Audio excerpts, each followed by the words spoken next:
ఎలుగుబంటితో పాటు ఎన్నో రకాల జంతువులు ఎంతో ఆనందంగా జీవిస్తూ ఉండేవి. అయితే ఈ ఎలుగుబంటి తన పని తాను చేసుకోవడంతో పాటు ఆహారం సంపాదించుకోలేని ముసలి జంతువులకు ఆహారాన్ని తీసుకొని వచ్చి ఇవ్వడం, తల్లిదండ్రులు లేని చిన్న జంతువుల పిల్లలను తనతో పాటు ఉంచుకుని వాటికి ఆహారం ఇవ్వడంతో పాటు మంచి అలవాట్లను నేర్పిస్తూ ఉండేది.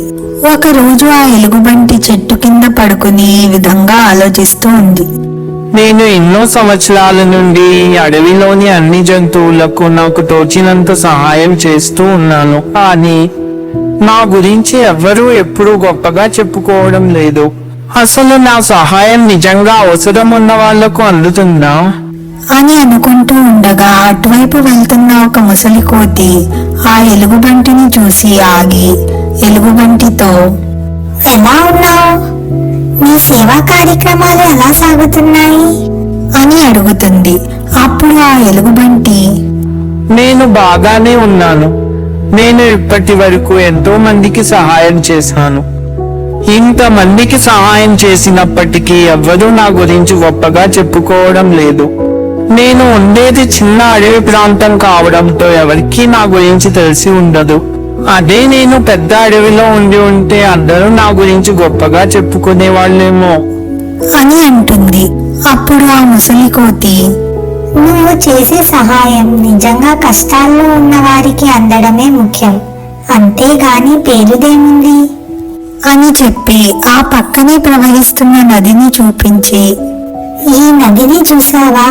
నిరంతరం ప్రవహిస్తూ ఉండి ఎంతో మంది దాహాన్ని తీరుస్తుంది.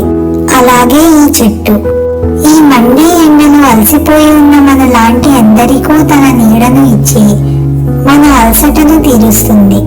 ఎంతో దాహంగా ఉండి ఆ నది నీరు తాగి తమ దాహాన్ని తీర్చుకున్న వాళ్ళకే అర్థమవుతుంది ఆ నది యొక్క గొప్పతనం. అలాగే మండే ఎండలో అలసిపోయి వచ్చి ఈ చెట్టు నీడలో సేద తీరిన వాళ్ళకే అర్థమవుతుంది ఈ చెట్టు యొక్క విలువ.